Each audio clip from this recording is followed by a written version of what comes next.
유대인의 자녀 교육에 관한 책들이 참 많이 있는데요. 그 중에서 옷을 팔아 책을 사라는 제목의 책이 있습니다. 저자는 의사요 라빈 빅터 솔로몬입니다.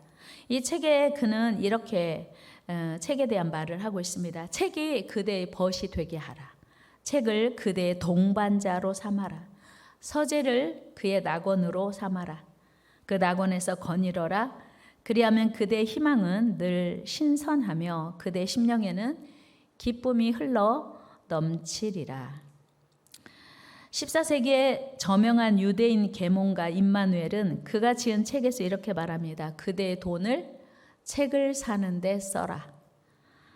그 대가로 거기서 황금과 지성을 얻을 것이다. 또 그는 세이컷 하슈딘이라는 책에서 이런 말을 했습니다. 만약 잉크가 책과 옷에 떨어졌다면 책에 묻은 잉크를 먼저 닦고 그리고 나서 옷에 묻은 잉크를 닦아라.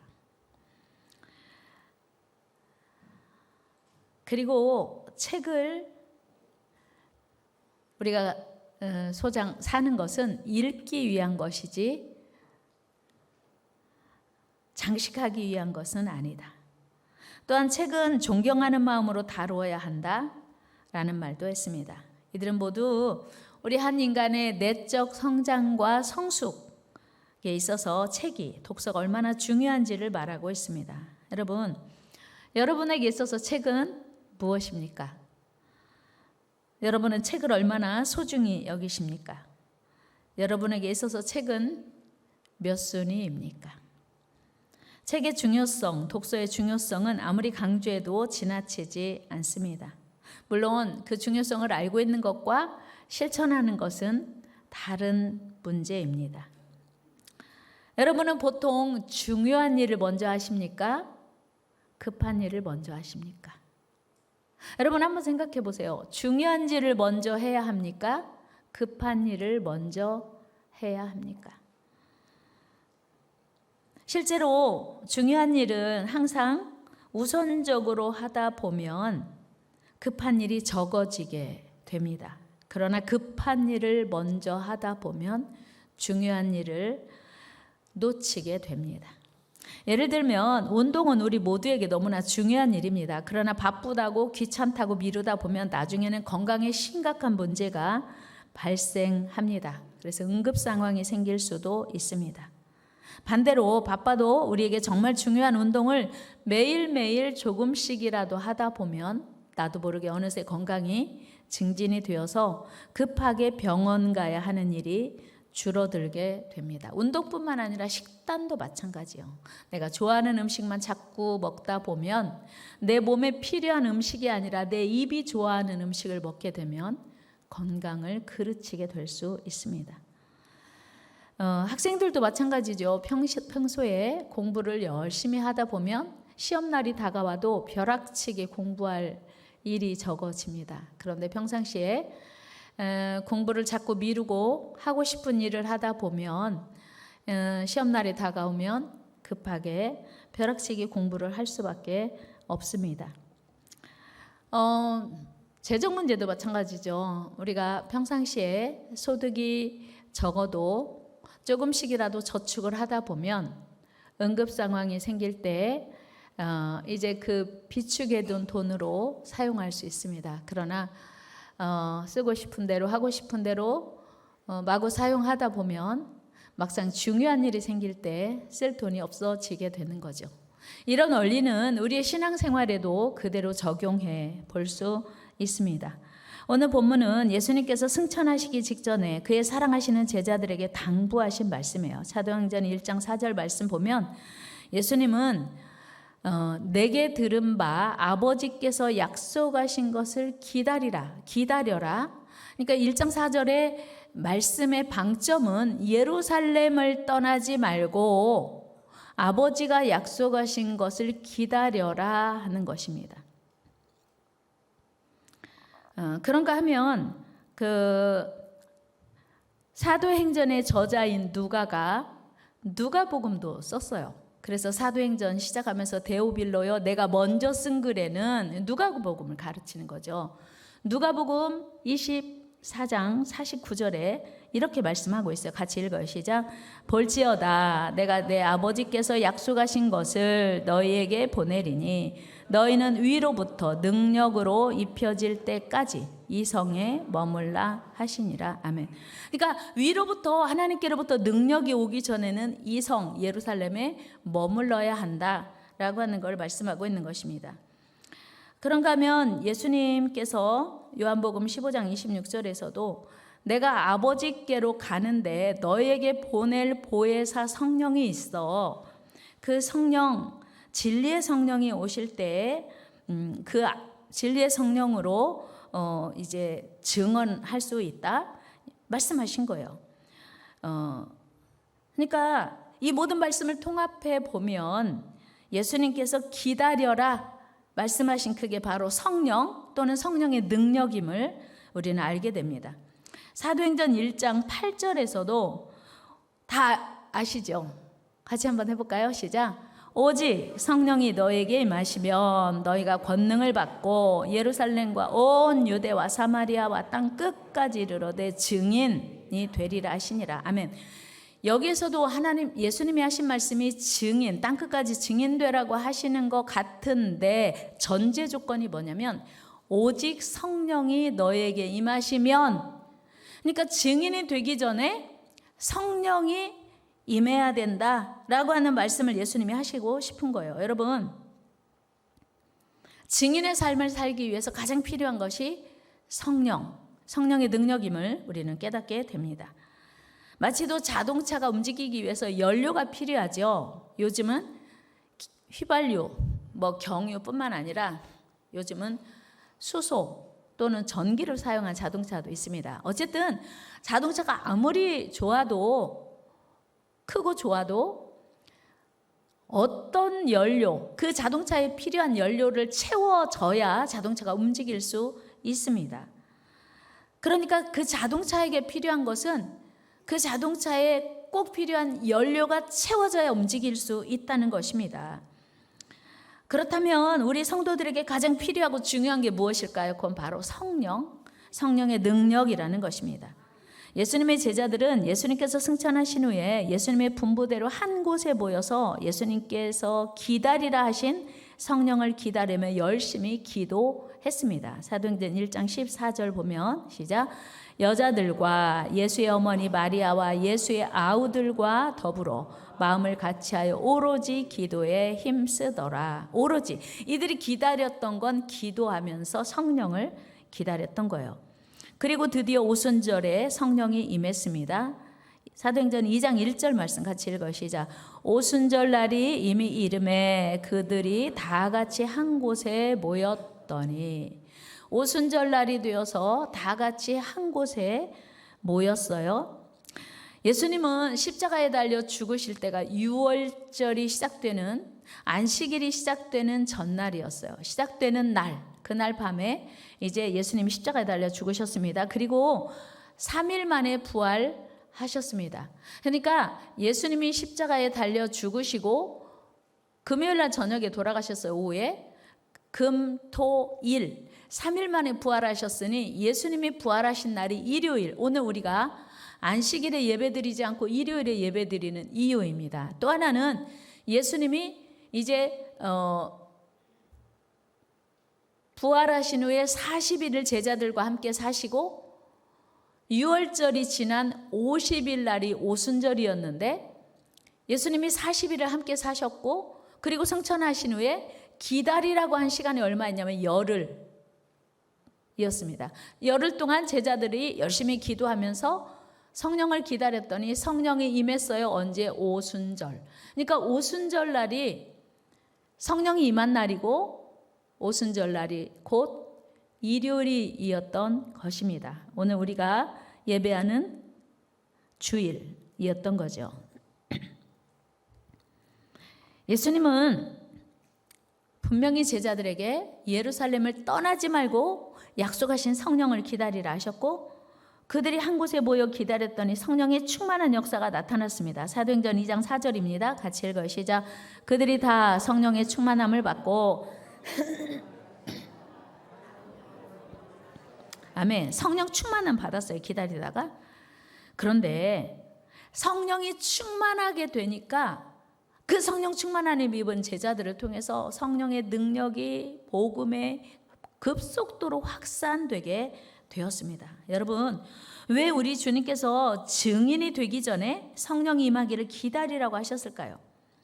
여러분, 예수님의 증인의 삶을 사는 거 너무 중요합니다. 그런데 그보다 더 중요한 것이 있는데 그게 바로 성령의 능력을 입는 것이라는 거예요. 성령은 진리의 영이요 하나님의 영이시기에 하나님의 일을 감당하기 위해서는 그 무엇보다 먼저 성령의 능력을 힘입어야 했던 것입니다. 여러분, 예수님과 제자들이 함께 있을 때 예수님이 승천하시기 전에 제자들의 모습을 기억해 보면 제자들은 연약하기 그지없었어요. 예수님이 십자가에 달려 돌아가실 때만 해도 무엇이나 할 수 있는 대단한 사람들처럼 여겨졌어요. 그래서 예수님이 내가 곧 고난을 받고 죽을 거야. 그랬을 때 베드로가 호언장담했어요. 주님, 절대로 그럴 수 없습니다. 제가 지켜드릴게요. 주님 어디로 가시든지 제가 책임지겠습니다. 베드로가 이렇게 호언장담했어요. 그런데 예수님이 불리하게 되고 십자가에 달려 죽으시게 되자 그들은 절대로 예수님 곁을 지킬 수가 없어요. 너무 무섭고 너무 두려웠어요. 생명의 위협을 받고. 뿐만 아니고 예수님이 겟세마네 동산에서 십자가를 앞에 두고 그 땀방울이 핏방울이 되는 기도를 드릴 때에도 제자들은 다 졸며 잤습니다. 그러니까 다 졸며 깊은 잠에 빠졌던 제자들은 주님을 지켜드릴 수가 없었어요. 주님과 함께 죽을지언정 주님을 부인하지 않겠다는 베드로조차 생명의 위협 앞에 주님을 부인하고 도망쳤습니다. 여러분, 베드로가 예수님을 향해서 주님, 제가 주님을 사랑합니다. 제가 주님을 절대로 버리지 않겠습니다 라고 고백하는 그 순간 적어도 그들의 고백은 진심이었어요. 절대로 그들은 주님을 부인할 마음도 없었고 떠날 마음도 없었습니다. 그러나 성령 충만하지 못했던 베드로는 자신의 결단을 지킬 수가 없었습니다. 이것이 우리 인간의 연약함이요 한계입니다. 그러나 그렇게 연약하고 흔들렸던 베드로가 성령의 능력을 이제 받고 나니 전혀 다른 사람이 된 거예요. 너무나 강하고 담대한 용사가 되었습니다. 마치도 술 취한 사람처럼 어디서 그런 힘이 생겼는지 모를 만큼 전혀 다른 사람이 되었습니다. 본래 베드로가 얼마나 무식한 사람인지 얼마나 유약한 사람인지 알았던 많은 사람들이 그에게 베드로가 무슨 일이 있어? 술 취한 것 같은데?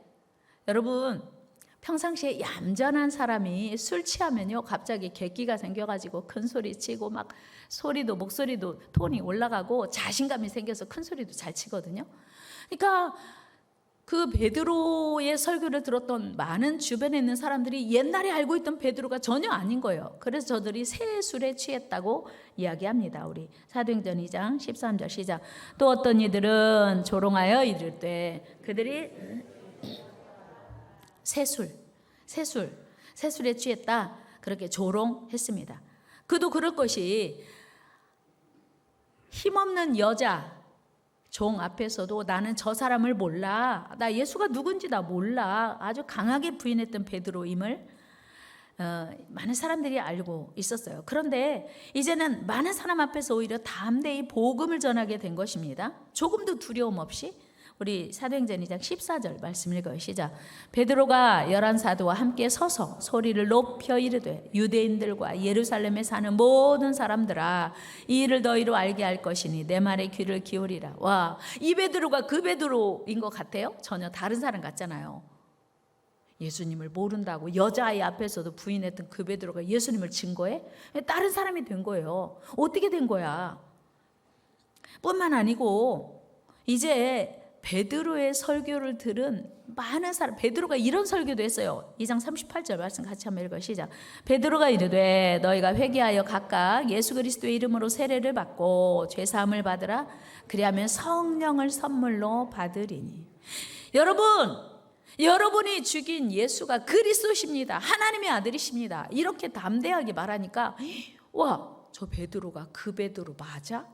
라고 사람들이 의아해한 거예요. 그런데 신기한 거는 그 베드로의 말을 듣고 사람들이 갑자기 회개하면서 3,000명이 세례받고 예수님을 믿게 된 겁니다. 뿐만 아니고 베드로는요, 성령의 능력에 붙들리니까 죽은 자도 일으키게 돼요. 우리 9장으로 가봅니다. 같이 읽어요. 시작. 베드로가 사람을 다 내보내고 무릎을 꿇고 기도하여 돌이켜 시체를 향하여 이르되 다비다야 일어나라 하니. 아멘. 베드로가요, 시체를 향하여 다비다야 일어나라. 어디서 이런 힘이, 담대함이 생겼을까요? 죽은 자를 향하여 일어나라고 했더니 진짜 죽은 자 갑자기 일어나는 거예요. 이게 성령의 능력인 줄로 믿습니다. 여러분, 하나님을 믿는 오늘 우리 모두에게도 꼭 필요하고 중요한 요소가 바로 성령임을 알게 돼요. 와, 그 비겁한, 그 연약한 베드로가 성령의 능력을 입고 나니까 다른 사람이 됐구나. 그러면 오늘 우리에게도 성령이 필요하구나. 오늘 우리에게 가장 필요한 건 성령의 능력이고요. 오늘 우리에게 사모해야 되는 거 성령의 능력인 줄 믿습니다. 우리 같이 옆 사람과 인사해. 우리 성령의 능력을 사모합시다. 아멘. 창세기 2장에 보면요, 하나님이 사람을 흙으로 만드셨어요. 흙으로 만드시고 그 사람의 코에 하나님의 생기, 하나님의 숨, 하나님의 호흡을 불어 넣어줬더니 비로소 사람이 생명이 되었대요. 여러분, 사람이 모양이 사람이라고 사람이 아니요, 하나님의 생기가 들어가야 사람인 줄로 믿습니다. 에스겔 골짜기에 마른 뼈들이 가득한 그런 상황으로 에스겔 선지자를 인도해 가셨습니다. 그리고 그 골짜기의 광경을 보게 하셨어요. 에스겔 37장 1절입니다. 같이 읽어 시작. 여호와께서 권능으로 내게 임재하시고 그의 영으로 나를 데리고 가서 골짜기 가운데 두셨는데 거기 뼈가 가득하다. 여러분, 뼈가 가득하다는 거 뭐예요? 죽어서 이미 이 피부가 다 상이고 신경이고 조직이고 다 없어진 상태예요. 뼈만 있으니까 이미 죽은 지 오래됐다는 증거죠. 그런데 하나님께서 에스겔 선지자에게 뭐라고 말씀하시냐면, 이 뼈들이 능히 살겠느냐? 여러분, 죽은 시체라면 또 혹시 모르는데 마른 뼈가 어떻게 살아요? 그러니까 에스겔 선지자가 너무 당황스러워서 주께서 아시나이다 라고 말합니다. 우리 3절 말씀 읽어요. 시작.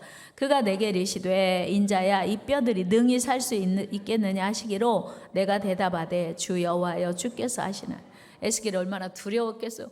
뼈가 산다고요? 시체도 아니고 죽은 뼈가? 마른 뼈가? 저는 모릅니다. 주님이 아시죠. 그런데 그때 주님께서 그 뼈들에게 생기를 불어넣도록 에스겔에게 명령하세요. 그리고 에스겔 선지자는 하나님의 명령대로 선포합니다. 그런데 갑자기 마른 뼈들이 이 뼈 저 뼈가 서로 연결되고 피부가 오르고 신경이 조직이 갑자기 이제 연결되더니 힘줄이 붙고 살이 붙고 가죽이 덮이게 되었어요. 그리고 생기가 그들에게 들어가니 살아서 일어나게 된 거예요. 그리고 극히 큰 군대가 되었다고 합니다. 우리 10절 말씀 같이 읽어요. 시작. 내가 그 명령대로 되어나였더니 생기가 그들에게 들어가매 그들이 곧 살아나서 일어나 서는데 극히 큰 군대더라. 아멘. 여러분, 하나님의 생기, 성령이 충만하면요, 우리가 담대하고 용기 있는 하나님의 군사가 되는 줄로 믿습니다. 어제 제가 결혼식이 2군데가 있었어요. 그래서 11시 좀 넘어서 이제 한 군데를 먼저 가려고 구시청 앞 그 사거리를 지나가고 있는데 왼쪽에 무슨 보라색 입은 사람들이 엄청나게 무리지어 있는 거예요. 그리고 거기에 부침개 드시러 오세요 이렇게 써있어. 뭐 천막 쳐놓고 부침개도 하는 것 같아요. 그리고 맨 앞에는 초등학생쯤 되어 보이는 남자와 여자아이에게 한복을 입혀서 앉혀놓고 곰돌이에게 옷을 입혀서 거기서 막 춤추는 사람들을 막 부르는 거예요. 물론 거기에 반응하는 사람들은 없었어요. 그리고 이제 신호 대기하다가 신호가 떨어져서 넘어갔네요. 내항에다 주차하러 가려고 하는데 이번에는 오른쪽에 많은 젊은이들이 또 보라색 옷을 입고 막 있어. 도대체 누구야? 제가 낌새가 느낌이 이상해서 이제 가까이 지나가면서 천천히 서행하면서 보니까 글쎄 이단 신천지인 거예요. 말씀을 들으러 오세요. 거기 또 써 있어요. 야, 진짜 이게 무슨 일이냐 도대체. 그리고 이제 주차하고 인사하고 다음 결혼식장에 가려고 차를 돌려서 다시 이제 명산동으로 오다가 거기서 직진하면 차가 밀릴 것 같아서 좌회전을 했어요. 명산 사거리에서. 그런데 놀랍게 거기에 보라돌이들이 또 잔뜩 있는 거예요. 야, 이거 진짜 보통 일이 아니구나. 막 선물을 싸놓고 사람들을 막. 그리고 옛날 서해대 쪽으로 계속 해가지고 오는데, 그리고 결혼식장을 가는데 현대코아 앞에 뭐 하여튼 뭐 리베커리 앞에 계속해서 그 보라색 옷 입은 사람들이 둘씩 한 사람을 붙들고 양쪽에서 이야기를 하는데 가운데 붙잡힌 사람은 심각하게 이 얘기를 듣는 거야. 제가 그 순간 무슨 생각을 하면, 야, 우리가 전도해야 되는데 우리가 세상에 우리가 이렇게 손 놓고 있는 사이에 저 이단들이 저렇게 난리를 치는구나. 하나님 죄송해요. 그 생각했어요. 알고 보니까 군산에 어제 신천지가 4,000명이 왔대요. 군산을 아주 초토화시키려고 4,000명이 와가지고 어린아이 초등학생부터 아주 작정을 한 거예요. 한복을 입혀가지고 사람들을 눈길을 집중하고 사로잡으려고 그렇게 한 거예요. 여러분, 왜 우리가 이렇게 주님의 소원이 무엇인지 알고 주님의 간절함이 무엇인지 아는데 무기력하게 있습니까? 우리가 그리스도의 강한 군대가 되어야 함에도 불구하고 왜 그렇게 우리가 군대는커녕 주님의 강한 군사는커녕 유약한, 연약한, 흔들리는 갈대가 되었습니까? 성령의 능력이 없기 때문이에요. 우리가 성령의 능력을 사모해야 되는 이유, 예수님이 성령을 받은 이후에 성령으로 충만하게 입혀진 이후에 증인이 되라고 하신 이유가 그예요. 제자들이 그렇게 흔들리고 그렇게 제자들이 연약했지만 성령의 능력이 오고 나니까 베드로가 이렇게 강한 주님의 군사가 되었습니다. 에스겔 골짜기의 마른 뼈가 극히 큰 군대가 되었습니다. 여러분, 하나님의 생기, 하나님의 성령의 역사는 생명의 역사입니다. 마른 뼈같이 무기력한 예수님의 제자들이 하나님의 성령이 임하니까 그리스도의 강한 군사가 되었습니다. 오늘 우리에게도 이 성령의 역사, 생명의 역사, 생기의 역사가 충만하게 되기를 축복합니다. 오늘 우리가 간절히 기다려야 하는 것 바로 하나님의 약속하신 성령입니다. 여러분, 오늘 이 자리에 오셔서 무엇을 간구하셨습니까? 하나님 건강하게 해주세요. 연봉이 높아지게 해주세요. 성공하게 해주세요. 우리 이런 기도에도 하나님 성령 충만하게 해주세요 하는 기도는 여러분 기도의 몇 순위입니까? 우리 생각해 봐야 돼요. 오늘 우리가 간절히 기다려야 하는 거 바로 성령, 하나님의 약속하신 성령이어야 합니다. 오늘 우리에게 성령이 임하면 주님의 증인의 사명을 누구도 말릴 수 없는 거예요.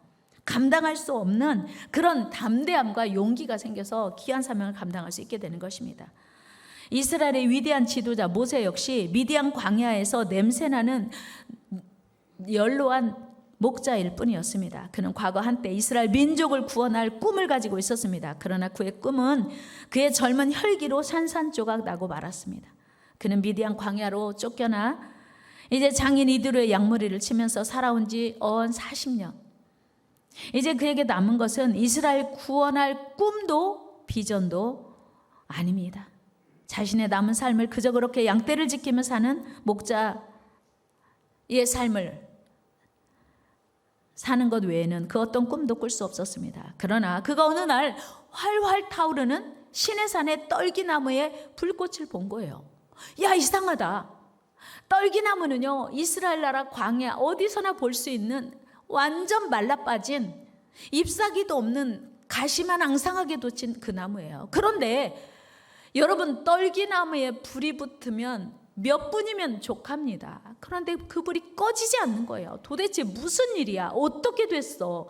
무슨 일이 있기에 저 떨기나무에 붙은 불이 꺼지지 않는 거야. 그리고 그 떨기나무를 향하여 나아갔습니다. 그런데 하나님께서 그 모세에게 모세야, 네 발에서 신을 벗으라. 모세를 부르시는 거예요. 우리 출애굽기로 가봅니다. 3장 2절 말씀 읽어요. 시작. 여호와의 사자가 떨기나무 가운데로부터 나오는 불꽃 안에서 그에게 나타나시니라. 그가 보니 떨기나무에 불이 붙었으나 그 떨기나무가 사라지지 아니하는, 신기한 거예요. 이거는 사람의 힘으로 할 수 없는 거예요. 그렇게 집중하고 떨기나무를 바라보고 있는데 하나님의 음성이 들리는 거예요. 4절입니다. 여호와께서 그가 보려고 돌이켜 오는 것을 보신지라 하나님이 떨기나무 가운데서 그를 불러 이르시되 모세야 모세야 하시니매 그가 이르되 내가 여기 있나이다. 여러분, 하나님이 그를 부르신 거예요. 여러분, 내 열심으로 일하면요, 내 열정으로 일하면요, 내 능력으로 일하면요 쉽게 지쳐요. 그 뭐라고 하죠? 번아웃 된다고 하죠. 내 열심으로 내 능력으로 일하면 쉽게 지치고 탈진합니다. 그러나 하나님의 불, 성령으로 충만하여 주의 일을 하면 타지도 않고 끊임없이 타오를 수 있습니다. 이 떨기나무는 나이 80이 되니 이제는 아무것도 할 수 없다고 절망하고 포기하고 있는 모세 자신을 의미하는 거예요. 떨기나무 같은 가시만 앙상한 말라빠진 무기력한 무능력한 아무것도 할 수 없는 모세였지만 그 하나님의 성령의 불이 그 떨기나무에 붙으니까 이제는 더 이상 아무것도 할 수 없는 무능한 모세가 아니라 이스라엘 민족을 200만 명이나 되는 이스라엘 민족을 출애굽시키는 위대한 지도자가 된 것입니다. 하나님의 능력이 불붙으니까 꺼지지 않는 불꽃이 되어 이스라엘 민족을 출애굽시키는 위대한 지도자가 될 수 있었습니다. 여러분, 이 성령의 불로 충만한 주님의 위대한 일꾼들이 다 되기를 축복합니다. 바벨론의 포로로 끌려간 어린 소년 다니엘은 신부는 비록 나라 이름 포로였지만 그가 하나님의 영에 충만하게 되니까 그곳에서도 그 누구도 무서워하지 않고 두려워하지 않고 하나님의 이름을 높이는, 하나님의 위대한 이름을 높이는 멋진 인생을 살게 되었습니다. 하나님을 두려워하지 않는 이방왕 느부갓네살이 야, 네 안에 하나님의 영이 있구나, 그 입으로 증거하는 거예요. 우리 다니엘 4장 8절 말씀 읽어요. 시작. 그 후에 다니엘이 내 앞에 들어왔으니 그는 내 신의 이름을 따라 벨드사살이라 이름한 자요, 그의 안에는 거룩한 신들의 영이 있는지라. 내가 그에게 꿈을 말하여 이르되 박수장 벨드사살아, 네 안에는 거룩한 신들의 영이 있은즉 어떤 은밀한 것이라도 네게는 어려울 것이 없는 줄을 내가 아노니 내 꿈에 본 환상의 해석을 내게 말하라. 아멘. 여러분, 느부갓네살이 하나님 모르는 사람이에요. 하나님의 두려워하지 않는 이방 왕이에요. 그런데 네 안에는 하나님의 영이 있구나. 여러분들을 만나는 많은 사람들이 당신 안에 하나님의 영이 있습니다 증거할 수 있기를 축복합니다. 우와, 어린 소년 다니엘에게 당신 안에 하나님의 영이 있습니다 하니까 자기 왕이 꾼 꿈을 자기도 기억 못하는데 해석하라고 하는 거예요. 얼마나 멋진 일입니까? 우리 하나님의 영으로 충만하며 삽시다. 여러분, 다니엘의 지위가 그때부터 승승장구해서 제국이 바뀌고 바벨론에서 페르시아로, 메데파사로 페르시아로 바뀌어도 다니엘의 지위는 꺼지지 않는, 지지 않는 해가 되었다는 사실을 성경은 증명하고 있습니다. 여러분, 오늘 우리에게 중요한 것이 무엇입니까? 하나님의 사람들에게 가장 중요한 것이 무엇입니까? 우리가 성령의 능력으로 충만하게 되는 거예요. 하나님의 능력으로 충만하기를 사모하시기 바랍니다. 그리고 그렇게 충만하시기를 바랍니다. 여러분, 유상상속 문제로 형과 분쟁이 있어서 예수님께 찾아온 청년에게 예수님은 뭐라고 하십니까? 누가복음 12장 15절에 우리 같이 읽어요. 시작. 그에게 이르시되 사람의 생명이 그 소유에 넉넉한 데 있지 아니하니라 하시고 아멘. 여러분, 오늘 우리가 분주한 이유가 뭐예요? 오늘 우리에게 가장 소중하게 여겨지는 게 뭐예요? 부자 되는 거잖아요. 어떻게 하면 이 가난을 면할 수 있을까? 그런데 예수님이 우리에게 충격적인 말씀을 하세요. 사람의 생명이 소유에 넉넉한 데 있지 않대요. 우리 옆 사람에게 알려드려. 속으로 정신 차려 이 말 앞에 하고 큰 소리로 사람의 생명이 소유에 넉넉한 데 있지 않답니다. 뒤에다가 또 한번. 중요한 거예요. 사람의 생명이 소유에 넉넉한 데 있지 않대요. 근데 우리는 늘 사람의 소유가 많아지면 뭔가 대단한 일이 일어날 것처럼 착각하고 우리가 힘쓰지 않습니까? 여러분, 우리 예수님의 제자들에게 우리와 똑같은 마음이 있었어요. 그래서 예수님께서 예루살렘에 입성하실 때만 해도 제자들이 야, 이제 드디어 우리 시대에 오는구나. 예수님이 예루살렘에 입성하시는데 사람들이 길에다가 옷을 벗어서 깔고 종려나무 가지를 흔들면서 호산나 다윗의 자손이요, 막 이렇게 유대인의 왕으로 높이는 거예요. 제자들이 야, 내가 그때 예수님 만났을 때 금을 버리기 잘했어.